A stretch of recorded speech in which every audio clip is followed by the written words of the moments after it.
treasury later, I mean, was going around the world preaching to other countries that they have to deregulate the financial market, open up their borders to the American and other rich country financial flows.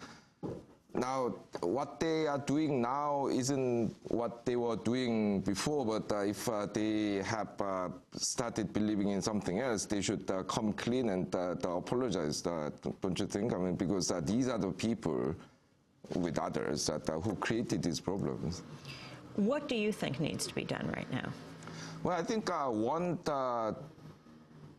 important thing that this country needs to do is basically to abandon this obsession with private ownership and go for nationalizing the banks. What the government is proposing now is basically we'll plug whatever gap that emerges in the banking sector, because if they go down, we go down altogether. Now, I mean, at one level it's true, but if you want to do that, you have to actually make people answer to this demand. So now that the taxpayers are paying all this money, why not actually nationalize these banks and make them public servants so that they answer to those who have paid for them? What do you think of the debate here in the United States while you're here watching television, the whole controversy over nationalizing the banks? Well, I think this is the legacy of, if you like, the neoliberal dominance. I mean, somehow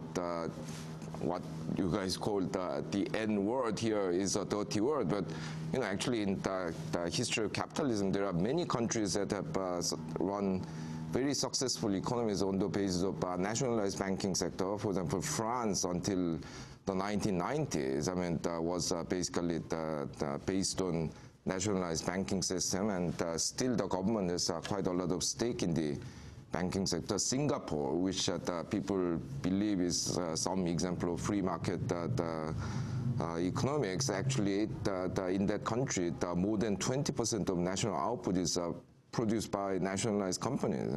So you're originally from South Korea. That's right, yeah. Well, what about South Korea? Well, in South Korea too, I mean, it didn't use public ownership as much as Singapore or France, but there are very successful companies like POSCO, the steel company that is now the third largest steel company in the world, was started out as a government-owned enterprise. So I think this notion that public enterprises do not work and therefore nationalization will be a disaster, I mean, it's not supported by evidence. What about nationalization of companies like GM and Chrysler? Well, if you are no, I mean, let's play by the capitalist logic. Yeah? If the taxpayers are paying the money, you have to nationalize them. Yeah? I mean, the whole problem, is people say, is that all these bankers were playing with other people's money. Yeah? So now, I mean, they are being paid by the taxpayers. It is only right that the taxpayers control these companies. Yeah? If they don't want this money and they don't want to be nationalized, they should go bankrupt. Yeah? Ha-Joon Chang, I wanted to ask you about Latin America, how leaders there are responding to the economic crisis after decades of following Western demands. Earlier this year, the World Social Forum was held in Brazil. Several Latin American presidents criticized the U.S. for exercising double standards and allowing massive state intervention in financial markets. This is Ecuadorian President Rafael Correa. Los culpables de la crisis. The guilty parties in this crisis try to give lessons on morality and good economic handling. The most powerful people on the planet have united to find a therapy for the dying. They're getting together, the central bankers, the representatives of large financial firms, the people primarily responsible for the crisis. Los principales culpables de la crisis. Ecuadorian President Rafael Correa, he's also a trained economist and was reportedly influenced by your work.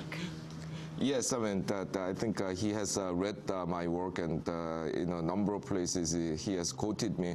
Yes, but Rafael is the only, I mean, the most striking examples of a whole group of Latin American leaders which have abandoned neoliberalism and but seeking their own ways. I mean,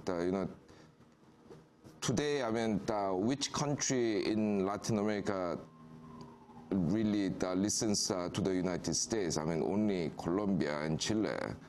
And I mean, even Chile now has the President Bachelet, who famously joked that the reason why the United States does not have a coup d'etat is, unlike Latin America, is that it doesn't have U.S. embassy.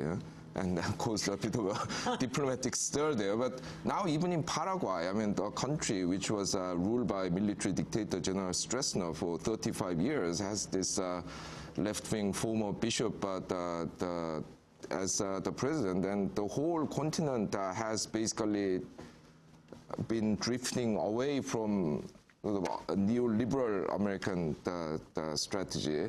And with this crisis, they'll move away even further unless America changes its approach to the continent. One of the people you take on big time in your book is Thomas Friedman. Your first chapter, The Lexus and the Olive Tree, Revisited Myths and Facts About Globalization. We only have a minute to go, but what do you think are the myths that need to be debunked in this country? Well, basically the myth is that America has been founded on the free market. The government has done very little. It has thrived on the free trade, but actually if you look at the history, this is the country that has succeeded most with protectionist policies. This is a country which has huge industrial policy, only that is called research funding in defense industry and research funding in health research.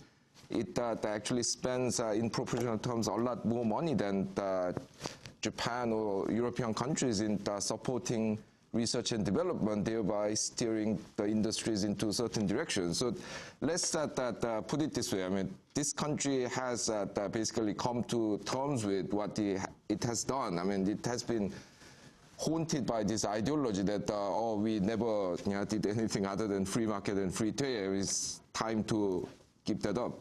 Do you think that America will continue to be a leader in the world economically, or do you think this is going to fundamentally change its position? I think in relative terms it's obviously in decline, but I mean it's still by far the single richest economy in the world, and I mean I give credit where it's due. I mean it's the only country which became the world hegemon and created room for other countries to rise together. This was the sort of Marshall Plan days, which sadly ended in the 70s, and the U.S.